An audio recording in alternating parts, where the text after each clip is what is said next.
नमस्कार, न्यूज 24 देख रहे हैं आप। मैं हूं आपके साथ डॉक्टर मीना शर्मा। राजस्थान विधानसभा में आज विपक्ष ने काला दिवस संविधान के लिहाज से बताया, क्योंकि 3 विधेयक विधानसभा में पारित हुए, लेकिन विपक्ष का आरोप है कि उन्हें तय नियमों के तहत टेबल नहीं किया गया और सरकार ने, क्योंकि वो सत्ता में है, पूर्ण बहुमत में है, इसलिए जबरदस्ती एक तरह से एक के बाद एक विधेयक पारित करा दिए। इन विधेयकों को पारित कराने के लिए सरकार ने कौन सी प्रक्रियाओं को पूरा नहीं किया और कहां कमी रही, और विपक्ष का हंगामा वॉकआउट कितना सही है, सरकार को कहां सुधार करने की जरूरत है, ये तमाम पहलू हैं जिनके जवाब ढूंढने की कोशिश हमारे इस खास कार्यक्रम में करेंगे। पौरुष भारद्वाज जी कांग्रेस पार्टी के प्रवक्ता हमारे साथ हैं, जयपाल सिंह जी बीजेपी से, जगदीश शर्मा जी वरिष्ठ पत्रकार, श्याम सुंदर शर्मा जी वरिष्ठ पत्रकार, राजीव जैन जी वरिष्ठ पत्रकार है। आप सभी का बहुत बहुत स्वागत है।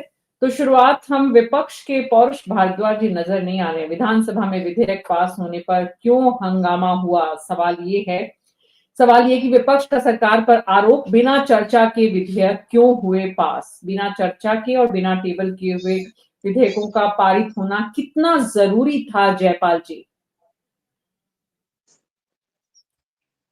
मीना जी, हमें एक बात ध्यान में रखनी पड़ेगी कि लोकतांत्रिक व्यवस्था में जो पक्ष और विपक्ष होता है, दोनों एक दूसरे की धुरी होते हैं और सदन को तो चलाने में लैपटॉप पे जितना बैठ के कर लेते हैं, सत्ता पक्ष इतने का से सहयोग फोन में होता है। कैसे होगा? कुछ बोल रहे हैं? आप बोले जयपाल जी प्लीज। हाँ, तो मैं निवेदन ये करना चाह रहा हूं कि आज जिस प्रकार से कांग्रेस कह रही है कि काला दिवस है, लोकतंत्र की हत्या हुई है। आप जब 6 दिन या पांच 6 दिन जब सदन में गतिरोध था, तो आप सड़कों पे बैठे रहे। आपको पता नहीं था उस समय कि सदन का जो समय है वो कितना अमूल्य है, प्रदेश के 8 करोड़ लोगों का समय है ये। तो आपने सड़कों पे बैठ के जिस प्रकार से व्यवधान डाला, सदन को चलाने में अड़चन डाली। माननीय स्पीकर महोदय जी ने सदन का सत्र जब शुरू हुआ, बजट सेशन, तो उससे पहले ही बार बार प्रयास किए, नेता प्रतिपक्ष को बुलाकर प्रयास किया कि सदन सुचारू चले। लेकिन जिस प्रकार से देखा गया, अभिभाषण में भी आपने टोका टेकी, माननीय गोंडर महोदय को भी नहीं बोलने दिया। आज इस प्रकार के लोग जिस प्रकार के आरोप लगा रहे हैं कि लोकतंत्र की हत्या और काला दिन, ये क्यों भूल जाते हैं कि मैं निवेदन करना चाहता हूं कि 25 अगस्त 2020 को आपके द्वारा, उस समय के तत्कालीन अध्यक्ष सीपी जोशी द्वारा, एक दिन में रिकॉर्ड, आई एम रिपीटिंग, एक दिन में रिकॉर्ड, बिना किसी चर्चा के, बिना बिना पटल पर रखे हुए 13 बिलों को पास किया।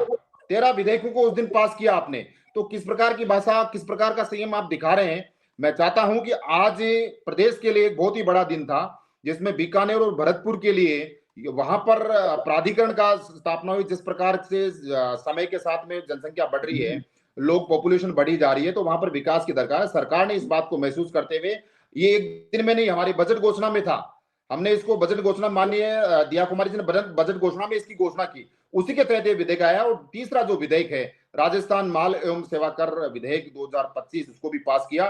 तो मैं समझता हूं तीनों विधेयक प्रदेश के लिए जरूरत थी। कांग्रेस पार्टी प्रतिपक्ष आज जिस प्रकार से होल्ला कर रहा है, जिस प्रकार के सवाल उठा रहा है। राजीव जैन जी, विधानसभा की कार्यवाही को आपने देखा, पहले भी आप देखते रहे हैं, जिस तरह से आज विपक्ष ने हंगामा किया है विधेयकों के पारित होने पर, पहली बार तो नहीं हुआ है विधानसभा में ऐसा। ये हमेशा होता है, कई बार होता है विधेयकों को लेके। लेकिन सत्ता पक्ष को भी चाहिए कि एक समय पूर्व जो विधेयक जो बुला रही है वो सदन के पटल पे आए, सभी सदस्यों को मिले, जिससे उस पर सार्थक चर्चा हो सके। विधेयक सत्ता पक्ष के हैं तो वो पास होना ही है लेकिन यदि चर्चा होती है, बहस होती है, उसमें सुधार की गुंजाइश होती है, तो सत्ता पक्ष उसमें सुधार भी कर सकता है। लेकिन कई बार होता है कि जरूरी बिल होते हैं। अब जैसे कोटा और बीकानेर के भरतपुर और बीकानेर के विकास प्राधिकरण को लेके जो बिल थे, तो हो सकता है इसमें जो वहां के स्थानीय विधायक हैं उनकी भी कोई राय आती। भरतपुर का जो लोकल विधायक है वो तो शायद विपक्ष के या सत्ता पक्ष के समर्थित विधायक कुछ इस तरीके के हैं, सुभाष गर्ग जी। लेकिन ठीक है, और भी सदस्य बोल सकते हैं, उस पर कहीं सुझाव दे सकते हैं या कुछ भी हो सकता है। तो ये होना चाहिए एक परंपरा, मतलब ये रही है शुरुआत में तो। लेकिन बाद में कालांतर में ये चीजें होती रही कि एंड टाइम पे विधेयक पेश कर दिया जाता है, फिर विपक्ष उस पर हंगामा करता है। जब भाजपा विपक्ष में थी वो भी इसी तरीके से करती थी। तो विपक्ष इससे, जो भी विपक्ष में रहा हो, क्या कांग्रेस रहे अब है या भाजपा पूर्व में भी रही है, तो ये इस तरीके के मौके कई बार आते हैं। सत्ता पक्ष हमेशा इसकी दुहाई दे देता है कि पूर्व में भी ऐसा हुआ है, आपके शासन में भी ऐसा हुआ है कि फला विधेयक इस तरीके से लाया गया, उसको आनन फानन में पास कर दिया गया। तो ये एक चीजें चलती हैं, लेकिन जो लोकतांत्रिक व्यवस्था है उसमें ये कि एक सार्थक बहस तो हो कम से कम विधेयकों पे। विधानसभा मूल रूप से इसीलिए कि वो जनता के हित में बिल बनाती है, बिल उसको पास करती है, वो कानून का रूप लेता है। तो उसमें जो जनप्रतिनिधि अपनी भागीदारी निभाए, उसमें सार्थक बहस हो इन सब चीजों पर, तो वो चीजें तो मीना जी पिछले कुछ 15-20 सालों में घटती दिखाई दे रही हैं। चाहे शासन भाजपा का रहा हो, चाहे कांग्रेस का रहा हो, तो हमको उसमें नहीं जाना चाहिए। लेकिन हम लोकतंत्र की उसकी मजबूती की बात जहाँ करते हैं, जहाँ जनता के हित की बात करते हैं, तो जनहित में जो भी विधेयक आ रहा है तो उसमें और सुधार हो जाए और अच्छा हो, क्योंकि बहस से ही, चर्चा से ही सब चीजें अच्छी बनती है। जी मीना जी। जी, जगदीश शर्मा जी का फ्रेम थोड़ा सा डिस्टर्ब है सर। जगदीश शर्मा जी अब नजर आ रहे हैं। 3 विधेयक पारित हुए हैं। राजस्थान माल और सेवा कर संशोधन विधेयक 2025, बीकानेर विकास प्राधिकरण 2025 और भरतपुर विकास प्राधिकरण 2025। भरतपुर में मुख्यमंत्री जी का समझ में आता है, उन्होंने अपने जिले को प्राधिकरण दे दिया। बीकानेर से क्या संदेश है जगदीश शर्मा जी?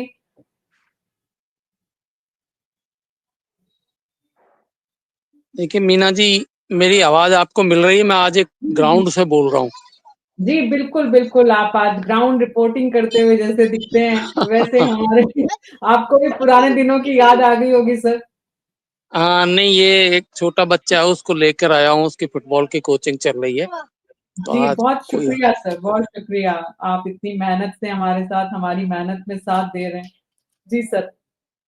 तो मैं ये कह रहा था कि जो विधेयक पारित कराने का काम है, बेसिकली वो सत्ताधारी दल के ऊपर होता है। विपक्ष केवल उसमें विपक्ष की ही भूमिका अदा करता है, यानी कि उसमें मीन मेख निकालता है, उसमें कमी क्या है इस बात को देखता है, और यही चीजें उनके देखने की होती भी हैं। लेकिन कई दफे सत्ता पक्ष क्या करता है कि अपनी सहूलियत के हिसाब से कुछ विधेयकों को बस केवल पेश किया और पारित माना गया, इस तरीके से करवा लेते हैं। उसमें ज्यादातर तो ये होता है कि जब शेड्यूल उनका अगर गड़बड़ हो रहा है, मान लीजिए टाइम ज्यादा लग गया किसी कारण से, कोई डिस्टरबेंस हो गया हाउस में, उसकी वजह से टाइम लग गया, तो वो बिना चर्चा किए हुए उसको पारित करा लेते हैं। तो स्ट्रेंथ होती है हाउस में सत्ता पक्ष की, तो वो उनके काम आती है। लेकिन अपोजिशन की बात कहना भी सही है कि भाई अगर विधेयकों को बिना चर्चा कराए हुए पास किया, तो हाउस को बुलाने का ही क्या मतलब है? हाउस का तो मतलब ही तभी होता है जबकि उसको आप पारित कराने के लिए चर्चा करवाएं, अपोजिशन का रुख देखें। और ये सत्ता पक्ष के लिए भी जरूरी है। अगर हाउस से वो चर्चा होकर पारित होता है कोई विधेयक, तो उसमें अगर मान लो कोई छोटी मोटी खामी रह भी गई है, तो उसको वो ठीक करने की गुंजाइश बनी रहती है, वरना ये आलोचना होती है। अब ये हैं तो वैसे छोटे छोटे विधेयक जो आपने गिनाए तीनों, भरतपुर का तो आपने बता ही दिया कारण क्या था, और बीकानेर और वो पहले वाला जो है ना, वो भी लगभग ऐसे ही है, जिनमें कारण ढूंढने की जरूरत नहीं है, जरूर वो इसी तरीके से पारित किया गया। जी जी मीना जी, जी। पौरुष भारद्वाज जी भी जुड़ गए हमारे साथ। पौरुष भारद्वाज जी, जयपाल जी ने बताया आपके जुड़ने से पहले कि सीपी जोशी ने एक दिन में रिकॉर्ड विधेयक पारित कराए थे, आपकी सरकार थी तब। तो फिर क्यों इतना हंगामा? हालांकि वो जस्टिफिकेशन बिल्कुल नहीं हो सकता। उनके तर्क, उनकी दलील जयपाल जी की कि उन्होंने ऐसा कराया तो हम भी ऐसा कराएं, लेकिन इतिहास खुद को दोहराता है। तो आज विधानसभा में एक बार फिर भजन लाल जी की सरकार ने इतिहास दोहराया है। तो ऐसे में विपक्ष को समझने की जरूरत है या फिर हंगामा करने की, वॉकआउट करने की? देखिए मीना जी, मैं इस बात को कहना चाहूंगा कि आप इस विधानसभा के सत्र की शुरुआत से देखिए कि जब है ना स्पीकर महोदय ने सर्वदलीय बैठक बुलाई थी कि है ना सब लोग जो है इस विधानसभा सत्र को सार्थक रूप से चर्चा करके आगे बढ़ाएंगे, सब विधेयकों पे चर्चा होगी, और इस प्रकार की जो तमाम जो बातें थी वो सर्वदलीय बैठक में हुई। उसके बाद में जो है बाहर निकलती सरकार के मंत्री जवाहर सिंह मैडम ने जिस प्रकार से कांग्रेस को चौंकाने वाला बयान दिया, कांग्रेस के ऊपर बहुत हल्की टिप्पणी करी, उसके बाद में फिर विवाद हुआ। उसके बाद में आपने इंदिरा गांधी जी वाला चैप्टर देखा कि कैसे मंत्री अविनाश गहलोत के द्वारा जो है हमारी माननीय नेता, जो हमारी नेता नहीं बल्कि देश की नेता इंदिरा गांधी जी पर टिप्पणी की गई। उसके बाद में आपने देखा कि कल परसों उस लंबे गतिरोध को टूटने के बाद में दोबारा जो है हमारे माननीय सदस्य रफीक खान जी के ऊपर जिस प्रकार से सत्ता पक्ष के विधायक के द्वारा टिप्पणी की गई और आज पुनः वही स्थिति दोहराई गई। बल्कि मैं इस बात को कह रहा हूं कि अभी मुख्यमंत्री जी का अभिभाषण चल रहा है, आपने अगर उसको भी देखा हो, मैं भी उसको देख रहा था आपका कार्यक्रम ज्वाइन करने से पहले, तो उसमें भी मुख्यमंत्री जी का शुरू का 15 मिनट या 16 मिनट था, वो ऐसा लग रहा था कि वो सदन के नेता नहीं बोल रहे बल्कि सदन के नेता प्रतिपक्ष बोल रहे हैं। उनका सारा ध्यान जो है कांग्रेस के सदस्यों को जिसको कहा जाए कि उकसाने के लिए, या फिर उनको ऐसा लग रहा था कि भाई मैं इनको ऐसी बात बोलूं कि ये लोग कुछ हंगामा करें और मेरे भाषण को इंटरप्ट कर दें। मुझे लगता है कि भारतीय जनता पार्टी की आंतरिक रणनीति शुरू से यही रही है कि वे ना सदन ढंग से नहीं चल पाए, क्योंकि हमने वो दौर भी देखे हैं कि इसी सदन के अंदर एक ही सवाल के जवाब में कई बार 2-2, 3-3 मंत्री आ गए। कल हमने देखा कि किस प्रकार से सदन में कम से कम एक अनिवार्यता होती है कि 4 कैबिनेट मंत्री मौजूद होने चाहिए। माननीय मुख्यमंत्री जी के द्वारा सुबह ये निर्देश दिया जाता है कि सदन में उपस्थिति पर्याप्त होनी चाहिए। उसके बावजूद जो है आपने देखा कि एक से एक राज्य मंत्री उपस्थित है सदन में। तो मुझे लगता है कि भाजपा का जो आंतरिक मैनेजमेंट जो डगमगाया हुआ है, जिस प्रकार से भाजपा के पिछले महीनों में वरिष्ठ नेताओं ने भी टिप्पणी की थी कि विधानसभा के अंदर हमारी जो रणनीति है वो उतनी कारगर नहीं है जितनी विपक्ष की है। तो मुझे लगता है कि इस सवालों से बचने की कवायद या तो वो 2 तरीके से होती है। तो भारतीय जनता पार्टी अपना मंत्रिमंडल मजबूत करे, सदन में ऐसे चेहरों को लेकर के आए कि जो कि प्रतिपक्ष के द्वारा उठाए गए मुद्दों को का जवाब भी दे सके और उनको फेस भी कर सके। या फिर दूसरी रणनीति होती है कि ना हंगामा करो और भाग जाओ। तो मुझे लगता है कि भारतीय जनता पार्टी के सदस्यों को अपना आचरण देखना चाहिए सदन चलाने के लिए। अगर वो वास्तव में सीरियस हैं तो देखिए, हमने तो इतना बड़ा गतिरोध टूटा, खुद ने आगे बढ़ के जबकि गलती मंत्री अविनाश गहलोत की थी, पर फिर भी हमारे प्रदेश अध्यक्ष के द्वारा भी माफी मांगी गई, नेता प्रतिपक्ष के द्वारा भी माफी मांगी गई। हालांकि इस मामले में सदन के नेता मुख्यमंत्री जी ने भी बड़ा दिल दिखाया, परंतु कल परसों वाला घटनाक्रम देखिए आप कितना बड़ा है कि माननीय सदस्य को पाकिस्तानी कहकर के संबोधित किया गया। उतना बड़ा जहर का घूंट हम लोग पी करके बैठे। अब आज वाले में भी देखिए आपकी किस प्रकार से टिप्पणी की गई। आप इस बात को देखिए कि प्रोटोकॉल के हिसाब से देखा जाए तो नेता सदन के बाद में दूसरा दर्जा नेता प्रतिपक्ष का होता है, परंतु उनके बोलने पर जो है वो सरकार के संसदीय मंत्री या अन्य जो सदस्य है वो लगातार टिप्पणी कर रहे हैं, उनको टोका-टाकी कर रहे हैं। मुझे लगता है कि इस तरह का आचरण जो है लोकतंत्र के लिए सही नहीं है। भाजपा को भविष्य के हिसाब से विपक्ष के नेता और संसदीय कार्य मंत्री के साथ आपस में जो नोक-झोंक हुई वो भी बिल्कुल सही नहीं है। विधानसभा में ये अपेक्षित नहीं है, लेकिन उसके बाद भी हो रहा है। सवाल ये श्याम सुंदर शर्मा जी की बार-बार विधानसभा हंगामे की जगह बन रहा है। विधेयक पारित हुए, सरकार की जिम्मेदारी थी कि विपक्ष को साथ लेते, ना विपक्ष को साथ ले पाए, ना चर्चा करा पाए। नहीं, मेरा कहने का मतलब चर्चा तो हुई, लेकिन विधानसभा अध्यक्ष की भूमिका जिस तरह की दिख रही है, कार्य सलाहकार समिति की में पुरुष जी, क्योंकि विपक्ष भी जाता है कार्य सलाहकार समिति की जब बैठक होती है, जो क्या बिजनेस लिया जाना है, कितना किसको कितना बोलना है करना है, सब तय होता है उसमें। अगर प्रतिपक्ष वहां सहमति देकर के आ जाता है और सदन में निश्चित रूप से जिस प्रकार से कांग्रेस के सदस्य नहीं बोलना चाहते थे, वो सुभाष गर्ग को बुलाना चाहते थे। सुभाष गर्ग को एक बार मौका देने के बाद विधानसभा अध्यक्ष ने कहा दूसरी बार मौका नहीं दे सकता हूँ। कांग्रेस का सदस्य कोई बोलना चाहे तो कोई दिक्कत नहीं है। तो देखिएगा, कांग्रेस वालों ने कहा हमारी तरफ से उनको बुलवा लो। बड़ा दिल रखते तो बुलवा सकते थे, क्योंकि भरतपुर विकास प्राधिकरण का विधेयक का मामला था। कुछ टेक्निकल चीजों की जानकारी सुभाष गर्ग रखते थे, वो बोलना चाहते थे, उनको नहीं बोलने दिया गया, तो वो विरोध किया गया उसका। और विरोध करने के बाद जब बीकानेर विकास प्राधिकरण का मुद्दा चर्चा हो रही थी, तो प्रतिपक्ष के नेता ने कहा, और देखिएगा मैं सही बात है कि प्रतिपक्ष के नेता को बोलने का अधिकार, क्योंकि प्रतिपक्ष के नेता और प्रतिपक्ष कमजोर है, इसलिए तो वो स्थिति बन रही है कि उनको बोलने देने में भी सत्ता पक्ष के संसदीय कार्य मंत्री कैसे बोल सकते हैं, क्योंकि आप कमजोर हो। और कमजोर होने का नाता है कि क्योंकि प्रतिपक्ष के देखिए डोटासरा सदन में आ ही नहीं रहे। भाई आप सदन से क्या नाराज हो गए? आप सदन के कारण विधायक हो, और विधायक अगर विधानसभा में नहीं आएगा तो आएगा कहां पर? तो कमजोर स्थिति तो प्रतिपक्ष की है। तो देखिएगा, अगर सदन चल सकता था क्या? आज भी वो स्थिति हो जाती, क्योंकि आज तो अभी मुख्यमंत्री जी जवाब उससे पहले प्रतिपक्ष के नेता बोले हैं ना, मनोज जी, जिस प्रकार की स्थितियां, अशोक गहलोत आते नहीं, अशोक गहलोत बाहर तो ट्विटर पे विधानसभा की बातों को चर्चा करते हैं, विधानसभा में अपनी बात रखते ही नहीं है, सचिन पायलट रखते ही नहीं है। देखिएगा, विपक्ष कमजोर है और प्रतिपक्ष के नेता को कमजोर करने का काम है कौन कर रहा है? आपके विधायक कर रहे हैं। आज तरीके से अगर जोर शराबा करके अगर तरीके से कहते कि ये प्रतिपक्ष के नेता को बोलने नहीं, आप ही ने तय किया ना, विधानसभा अध्यक्ष ने तय किया कि किसी भी प्रश्न पर प्रतिपक्ष के नेता बोल पाएंगे और कोई बोलेगा ही नहीं।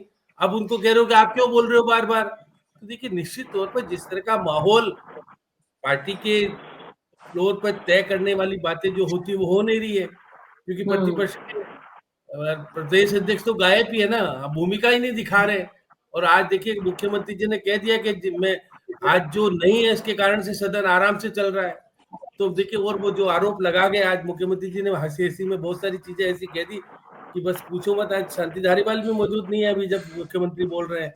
तो आखिर ऐसा क्या हो गया कि वरिष्ठ नेता कांग्रेस के चुनकर के आए, वो सदन में मौजूद नहीं रहते, मौका पड़ता है तो कुछ बोल नहीं पाते। तो इसलिए संसदीय कार्य मंत्री जिस प्रकार से आप भी लाओ ना, संसदीय कार्य मंत्री के खिलाफ मना कौन करता है, कोई चीजें ला करके रखो वहां पर। जिस प्रकार से बातें हो रही है, क्योंकि सदन में नेता नहीं आते, नेता भी कम आते हैं, प्रतिपक्ष के नेता तो मौजूद रहते हैं, बाकी तो कोई रहता नहीं है। लेकिन जिस तरह की स्थिति विधानसभा की गरिमा जो बनी रहनी चाहिए, विधानसभा में विधेयकों पर विस्तृत रूप से चर्चा होनी चाहिए। उन विधानसभा अध्यक्ष ने उदाहरण दिया कि आपने भी तो 9 बिल कितनी सी देर में पास कराए थे। अब विधानसभा अध्यक्ष को इस तरह की चर्चा मेरे ख्याल में करनी नहीं चाहिए, क्योंकि बिल्कुल बिल्कुल बिल्कुल विधानसभा अध्यक्ष को ये चर्चा नहीं करनी चाहिए। बहुत इंपॉर्टेंट बात है जयपाल जी, विधानसभा अध्यक्ष ये याद नहीं दिलाएं कि पिछली सरकार में क्या हुआ था, क्योंकि वो विधानसभा के अध्यक्ष हैं। अब वो किसी पार्टी के नेता के रूप में वहां पर जब रिएक्ट करते हैं, नजर आते हैं, तो अच्छा नहीं लगता है। दूसरी बात जयपाल जी, जैसा कि सभी ने कहा कि सत्ता पक्ष की जिम्मेदारी ज्यादा होती है कि वो विपक्ष को साथ लेकर चले। तो विपक्ष को साथ लेकर चलने में आप भी कामयाब नहीं है। भले ही मुख्यमंत्री जी हंसी हंसी में ही कहे कि देखिए बिना विपक्ष के सदन चल रहा है, लेकिन अच्छा तो नहीं है ना। देखिए मीना जी, पहले तो मेरी बात को मैं करेक्ट कर दूं कि आज कांग्रेस कह रही है कि ये लोकतंत्र की हत्या है और काला दिन है। मेरा सवाल था मेरे कांग्रेस साथी से कि फिर 25 अगस्त 2020 को क्या था, जब आपने बिना पटल पर रखे, बिना डिस्कशन के, बिना चर्चा के आपने एक दिन में रिकॉर्ड 13 बिल पास किए। ये मेरा सवाल था। अब सवाल उठता है, पौरुष जी कह रहे हैं कि सवाल भाग जाते हैं। अब भाग कौन जाता है? तो आज तो पूरे प्रदेश ने देखा कि आपके जिन्होंने ये कहा, पहली बार लोकतांत्रिक इतिहास में इस सदन में जो जब जब देखा गया है, बड़े बड़े लीडर यहाँ से निकले हैं, लेकिन जिस प्रकार से आपके नेता ने जिस प्रकार सदन की गरिमा को गिराया, अमर्यादित और लोकतांत्रिक भाषा का इस्तेमाल किया, जिस प्रकार से स्पीकर के खिलाफ बोले, ये प्रदेश के लोगों ने देखा। और आज देख रहे हैं कि आपके नेता विधानसभा नहीं आ रहे हैं। चर्चा करना कौन चाहता था? इस पे डिस्कशन करना कौन चाहता था? जैसा अभी श्याम जी ने कहा कि जो कार्य योजना ली गई उसमें तो चर्चा हुई है, बातें तो हुई है। और जैसा जगदीश जी ने कहा कि ये विधेयक थे जो 2 जिलों से जुड़े हुए थे, तो इसलिए आपने 6 दिन खराब किया। तब आपको इस प्रदेश के 8 करोड़ लोगों की चिंता नहीं सताई? तब आपको पता नहीं लगा कि एक दिल्ली के दरबार के लिए, जहां पर कांग्रेस पार्टी हमेशा नतमस्तक है, उसके लिए आपने प्रदेश की सदन के 6 दिन आपने जो इंपोर्टेंट टाइम था वो खराब कर दिया। तब आप प्रदेश के लोगों की चिंता नहीं सताई। इसलिए भारतीय जनता पार्टी काम करना चाहती है, उसके पास एक कार्य योजना है, उसके पास विजन है। इसलिए हम इन दोनों जिलों का डेवलपमेंट हो, वहां बुनियादी ढांचा स्ट्रक्चर मजबूत हो। इसलिए कांग्रेस पार्टी ने नेता प्रतिपक्ष को बुलाए बगैर भरतपुर के नेता को आगे कर दिया। आज नहीं, कई बार किया है। खैर, जहां तक सदन को चलाने की बात है, तो हम पहले दिन से, हम माननीय स्पीकर महोदय ने एक बार नहीं अनेकों बार प्रयास किए। आप पहले दिन से गवर्नर महोदय जब स्पीच कर रहे, अभिभाषण पढ़ रहे थे, उस दिन भी आपने एक बार नहीं अनेकों बार अड़चन डाली। आपने गवर्नर महोदय को भी नहीं। तो आपका प्रयास ये कि सदन चले नहीं, इसमें अड़चन डालना है, बोलना, चर्चा करना, ये तो आप चाहते नहीं हो। प्रदेश के 8 करोड़ लोगों का भविष्य यहाँ से तय होना है, 8 करोड़ लोगों के काम यहाँ से होने हैं। कांग्रेस पार्टी का और प्रतिपक्ष का जिस प्रकार का इस सदन में व्यवहार रहा, इस बजट सेशन में, ये प्रदेश याद रखेगा। इसलिए जनता सब देख रही है। आपका काम केवल रोड़े अटकाना है। 6 दिन सदन का इंपोर्टेंट टाइम रोड़ा अटकाया, और आज भी देखा कि आप चर्चा करना कोई नहीं चाहता था। केवल आपको अब, चूंकि विधानसभा की कार्य योजना, जैसा श्याम जी ने कहा कि शुरू होने से पहले कार्य योजना बनती है, सलाहकार समिति बैठती है, उसमें एलओपी भी होता है, सारी चीजें क्लियर है। लेकिन कांग्रेस पार्टी कह रही है कि आज लोकतंत्र के लिए काला दिन है, आज लोकतंत्र की हत्या हो गई। तो 25 अगस्त 2020 को क्या लोकतंत्र के लिए व्हाइट डे था? क्या उस दिन हत्या नहीं हुई थी? उस दिन आपको चिंता नहीं सताई? उस दिन प्रदेश के भविष्य की चिंता थी आपको? लेकिन आप ये कहना चाह रहे, जयपाल जी आप ये कहना चाह रहे कि उस दिन भी सही हुआ था और आज भी सही हुआ है? मैं ये नहीं कह रहा हूं। हमने नहीं कहा था लोकतंत्र की हत्या हुई है। हमने नहीं कहा छोटे विधायक थे जो विश्वविद्यालय अनुदान से रिलेटेड था, इन्होंने बिना चर्चा के पास कर लिया, हमने तो नहीं कहा उस दिन। लेकिन आज ये कह रहे हैं कि लोकतंत्र के लिए काला दिन, लोकतंत्र की हत्या हो गई। जो कांग्रेस पार्टी इस प्रकार का व्यवहार करती है, इस प्रकार की बातें करती है, उनका चाल और चरित्र चेहरा बेनकाब हुआ। आज प्रदेश के 8 करोड़ लोगों ने देखा कि कांग्रेस पार्टी चाहती ही नहीं है प्रदेश का विकास में, इनको रोडेट करना है, सदन में चर्चा करने वाला वो है ही नहीं। माफी मांगी, लेकिन आज कहां है इनका पीसीसी का चीफ? वो बार बार कह रहे हैं, जिस प्रकार की भाषा उन्होंने की मैं यहां नहीं कहना चाहता हूं, लेकिन पूरे प्रदेश ने सुना कि इस लोकतांत्रिक व्यवस्था में मैं कहना चाहता हूं कि इस प्रकार की भाषा सदन की गरिमा को गिराने का काम इन लोगों ने किया है। इसलिए आप बातें कर रहे हो कि कौन सी चर्चा कराना ही चाहते आप? जी पौरुष जी, आपकी पार्टी भी बिखरी हुई है, विधानसभा में बिखरी हुई नजर आई।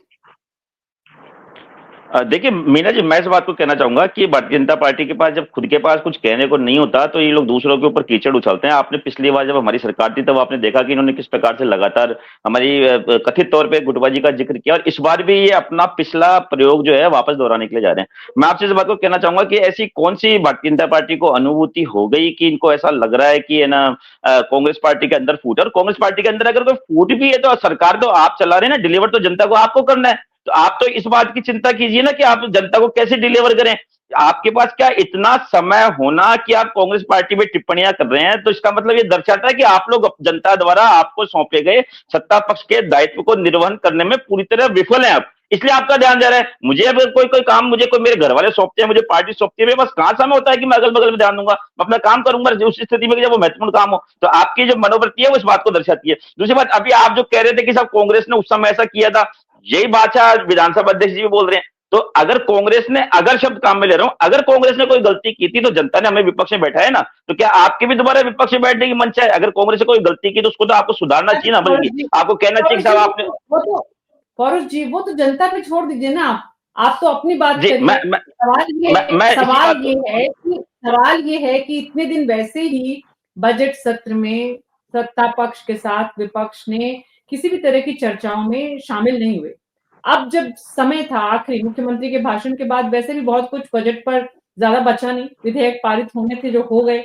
सवाल ये है कि आप सदन में किस तरह का चरित्र दिखाते हैं, सत्ता पक्ष और विपक्ष दोनों। जनता ये तय करती है कि आप लोगों में से, दोनों में से किसको किस तरह से रिएक्ट करना चाहिए था। जगदीश शर्मा जी, जनता का पैसा, जनता के पैसों से मिलने वाली सुविधाएं, जनता का सदन और उस सदन का इतना जबरदस्त दुरुपयोग। जी मीना जी, ये दोनों पक्षों में यही बात की होड़ लग रही है कि जो हाउस में हो रहा है ना, लगभग वैसा ही यहाँ इस फ्लोर पर भी हो रहा है। एक दूसरे की कमियां कमजोरियां गिना रहे हैं।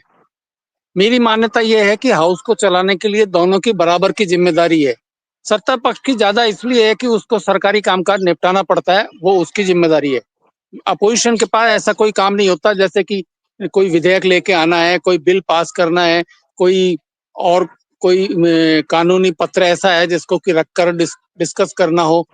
अब यह हो रहा है कि आपने तब गाली हमको दी थी, आपने उस समय पारित करा लिया था, वो कहते हैं हमने तब पारित कराया था, आपने तब कराया था। तो ये कसर कोई भी नहीं छोड़ता है। दोनों में कोई भी जो है कहना चाहिए कि ऐसा लाग लपेट वाला जो है नहीं होना चाहिए कि एक दूसरे को बस केवल उलाना ही दें। आप पॉजिटिव होकर काम करिए। हाउस में आपको सकारात्मक तरीके से कुछ उठाना पड़ेगा, मुद्दे उठाने पड़ेंगे। और अगर अपोजिशन की थोड़ी कमजोरी है तो भी सत्ता पक्ष को जो है उसको इग्नोर करना चाहिए। थोड़ा बहुत कमी बेशी रह गई तो उसको इग्नोर करना चाहिए, क्योंकि वो हाउस में चलाने के लिए एक मैंडेटरी है। हमारे संसदीय लोकतंत्र में ये प्रावधान है कि किस तरीके से एक चुने हुए विधायक हाउस में बैठकर और राज्य को चलाने वाले मुद्दों के ऊपर डिस्कस करेंगे, बढ़िया सुझाव देंगे, और बढ़िया डिस्कशन से कुछ अच्छी चीज निकलेगी, उसके बाद उसको पारित करेंगे। लेकिन ये तो हाउस में भी यही स्थिति चल रही है कि कोई उसको उलाना दे रहा है, कोई उसको उलाना दे रहा है। अपोजिशन वालों तो ऐसे बिहेव कर रहे हैं जैसे कि सत्ता पक्ष को काम ही नहीं करने देना है, चाहे जो हो जाए, चाहे हम वेल में आए, चाहे और कुछ करें, काम ही नहीं करने देना है, एक हुड़दंग का माहौल बनाए रखना है। सत्ता पक्ष ऐसा माहौल ऐसा कर रहा है जैसे कि हम जो कर लेंगे वो ही ठेकेदारी है बस, उसके अलावा कोई यहाँ इंटरफेयर नहीं करेगा हाउस में। तो ये दोनों तरफ से जब तक चीजों को ठीक से समझेंगे नहीं, दोनों ही तरफ से अगर ऐसा नहीं हो रहा है जो होना चाहिए, तो राजीव जैन जी, इसका बड़ा कारण दोनों ही तरफ इमेच्योरिटी मतलब परिपक्वता की कमी महसूस कर रहे हैं आप?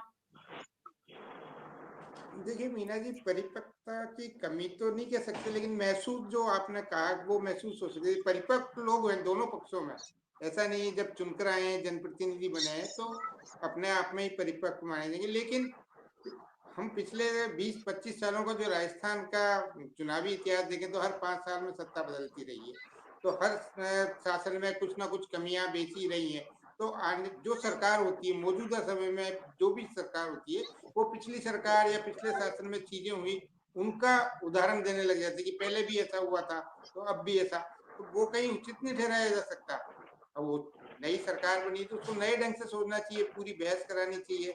लेकिन अभी पोरूप जी कह रहे थे जैसे सत्ता पक्ष का फ्लोर मैनेजमेंट ऐसा गड़बड़ाया हुआ, लेकिन मैं दूसरे रूप में देखता हूँ सत्ता पक्ष ने तो विपक्ष में ऐसा विभाजन करा दिया, वहां प्रतिपक्ष के नेता और जो प्रदेश अध्यक्ष वरिष्ठ विधायक भी हैं सदन के, मतलब इस तरीके की दूरियां पनपा दी। मतलब ये तो एक सत्ता पक्ष का मैं इसको कामयाबी मानूंगा कि उन्होंने विपक्ष में इस तरीके की फूट डाल दी कि आज वो जो विधायक हैं वो सदन में नहीं आ रहे, उनके लिए आसन से ऐसी टिप्पणियां कर दी गई कि उनके भविष्य में वो अपने आप को पार्टी का बहुत बड़ा नेता मान रहे थे, भविष्य का सीएम के रूप में शायद संभावनाएं उनकी थी। लेकिन अब वो जब वो उनकी दावेदारी उस आने वाले समय में आएगी कि भाई मैं सीएम का दावेदार, तो वो टिप्पणी उनके विरोधी क्या उनकी पार्टी के अंदर जो दूसरे लोग होते हैं वो उन चीजों को ज्यादा उजागर करेंगे। देखो इनके लिए तो इस तरीके की टिप्पणी हुई थी कि ये सदन में सदस्य बनने लायक नहीं है, लेकिन ये एक अलग चीज है। तो इसमें कहीं ना कहीं जो सत्ता पक्ष है वो इस बजट सत्र में ये कामयाब तो हुआ कि उसने विपक्ष में इस तरीके की फूट डाल दी। मतलब दो प्रतिपक्ष के नेता जो सदन के नेता के बाद जिनका दूसरा दर्जा होता है सदन में, तो उनके लिए कह दिया कि आपको तो आपकी पार्टी के लोग नहीं बोलने देते, लेकिन तो फिर उन्होंने रुख पलटा और किस तरीके से आए। अब आज भी मुख्यमंत्री जी ने भी इन चीजों को इंगित किया कि जो अदृश्य सदस्य हैं वो नहीं आ रहे, तो आपको मौका मिल रहा है अपनी बात रखने का, बोलने का, नेता का रूप में मतलब स्थापित होने का। तो ये सब चीजें हैं। तो जो चीजें चल रही है पिछले 25 सालों से, मतलब हर 5 साल में सत्ता बदल जाती है, तो जो सत्ता में आता है उसके लिए एक मुफीद भी ये चीज रहती है कि वो पिछले शासन की चीजों को उठा के अपनी जो कमजोरी है या जो गलती है, जो खामी रह गई है, उनको जायज ठहराने लगते हैं। जैसे अभी जयपाल जी कह रहे थे कि वो बीच में ऐसा हुआ था वैसा हुआ था, ये होना नहीं चाहिए। लेकिन ये सियासी लोग हैं तो ये सियासत करते हैं, तो उस ढंग से अपनी बात को जस्टिफाई करने के लिए पिछले बार के शासन की तुलना करने लग जाते हैं, जबकि ये होना नहीं चाहिए। विधेयक चाहे भरतपुर विकास प्राधिकरण का हो या बीकानेर विकास प्राधिकरण का हो, थोड़ी बहुत चर्चा होती, वहां के स्थानीय विधायक भी कुछ बोलते तो हो सकता है कि सरकार को ही मदद मिलती, कहीं ना कहीं इसमें सुधार हो जाता।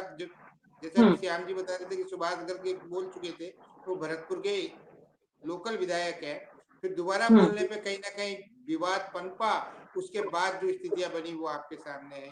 जी मीना जी, श्याम सुंदर शर्मा जी, सवाल ये है कि इस पूरे घटनाक्रम में बजट सत्र के दौरान जो कुछ देखने को मिला, कुछ लोग विधानसभा में ऐसे जरूर होंगे जिनको ये टीस होगी कि विधानसभा का सत्र ऐसा नहीं चलना चाहिए। कुछ ऐसे विधायक, कुछ ऐसे वरिष्ठ जन जिन्होंने पहले की विधानसभाएं भी देखी हैं, विधायकगण मंत्री रहे हैं पूर्व में या जो अलग-अलग भूमिकाओं में रहे हैं, तो उन लोगों से भी जब बात होती होगी आपकी और वो भी रिएक्ट करते हैं कि अब सॉल्यूशन क्या है, आने वाले सत्रों में ऐसी स्थिति नहीं हो, या फिर क्योंकि विपक्ष के पास सर्वाइवल के लिए जरूरी है अपनी उपस्थिति दर्ज कराने का यही तरीका बचा हुआ है। मीना जी, सहकारिता विभाग की जब अनुदान मांगों पर चर्चा हो रही थी तो विधायक बोलना चाहते थे, विधानसभा अध्यक्ष ने बैरियर लगा दिया, 9 बजे विधानसभा नहीं, 2 बजे के बाद नहीं चलाऊंगा।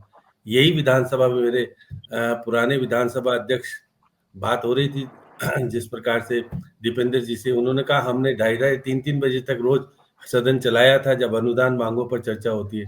विधायक चाहता है कि वो अपनी बात कहे। अब ये विधानसभा अध्यक्ष भूल क्यों जाते हैं कि भाई विधानसभा 10 बजे के बाद चले, 12 बजे तक अनुदान मांगों पर तो निश्चित रूप से चर्चा होती थी, 12 बजे तक चलती थी हमेशा, ये परंपरा रही। अब ये कह रहे हैं कि हम तो चर्चा नहीं कराएंगे बल्कि अनुदान मांगों को पारित करा देंगे। तो आपने देखा विधानसभा अध्यक्ष कागज फेंक के जा रहे थे, चला दो विधानसभा। ये तरीका किस तरह का इस सदन का अपमान है, विधानसभा अध्यक्ष का अपमान नहीं है, ये सदन का अपमान है कि आप विधायक बोलना चाहता है, उसे बोलने नहीं देना चाहता है विधानसभा अध्यक्ष, जबकि विधानसभा अध्यक्ष का कर्तव्य है कि वो विधानसभा के सदस्यों का संरक्षण करे। वो सरकार का संरक्षण तो करता है, कोई बात नहीं, लेकिन विधानसभा के विधायक जो होता है, चाहे सत्ता पक्ष का हो, चाहे विपक्ष का हो, चाहे निर्दलीय हो, उसका संरक्षण करके बोलने का अधिकार देना चाहिए। तो जब बड़ी जी। मुश्किलों से जब विचार विमर्श हुआ तो कहा 2-2 मिनट 3 विधायकों को बोलने दिया गया। ये सब चीजें जब आप देखिएगा कि 1 मार्च 2021 को जब विधानसभा के अध्यक्ष प्रतिपक्ष के सदस्य के रूप में काम कर रहे थे, तो उन्होंने भी आसन के खिलाफ क्या कुछ कहा और उन्हें 1 दिन के लिए निलंबित किया गया था। जयपाल जी, विधानसभा अध्यक्ष को भी समझाओ आप, क्योंकि वो आरएसएस से आते हैं। वो देखिएगा, वो इस तरह की गरिमा को बनाए रखने के अंदर, अगर सदन रोज चलता है, आप देखिए 40 दिन सदन चलता है, और देखिए अनुदान मांगे कितने दिन चलती है, 12 दिन, अभी इस बार तो 8 ही दिन चली, 8 ही दिन, 8 दिन यदि रात को 2 बजे तक विधानसभा चल जाए तो क्या फर्क पड़ेगा? विधानसभा जी। में विधायक अपनी बात रख देगा तो क्या दिक्कत आ जाएगी? इसलिए निश्चित जी। रूप से कार्य सलाहकार समिति की जब बैठक होती है तो प्रतिपक्ष को हम्म। कहना चाहिए कि हमको अधिकार मिलना चाहिए कि विधायक हम्म। बोले और अपनी बात हम्म। कहे। या विधानसभा में नहीं बोलेगा तो बोलेगा कहाँ? तो निश्चित रूप से जी। जिस प्रकार से बातें हो रही है, विधानसभा की जो गरिमा पहले हुआ करती थी पुरानी विधानसभा में, जगदीश जी तो यहाँ प्रत्यक्षदर्शी और राजीव जी भी है, हम देखा करते थे रात को 2-2 बजे 2:30 बजे तक चलती थी, दूसरे दिन फिर शुरू हो जाती थी। इस बार यहाँ की विधानसभा में तो सीपी जोशी ने तो विधानसभा का स्वरूप ही बदल दिया। वो देखिएगा कि जी। वही विधायक बोलेगा जिसका पूरक प्रश्न होगा, 2 पूरक प्रश्न हुआ, आगे बढ़ो, कुछ बहुत है, बहुत बोल लिए, बहुत कुछ।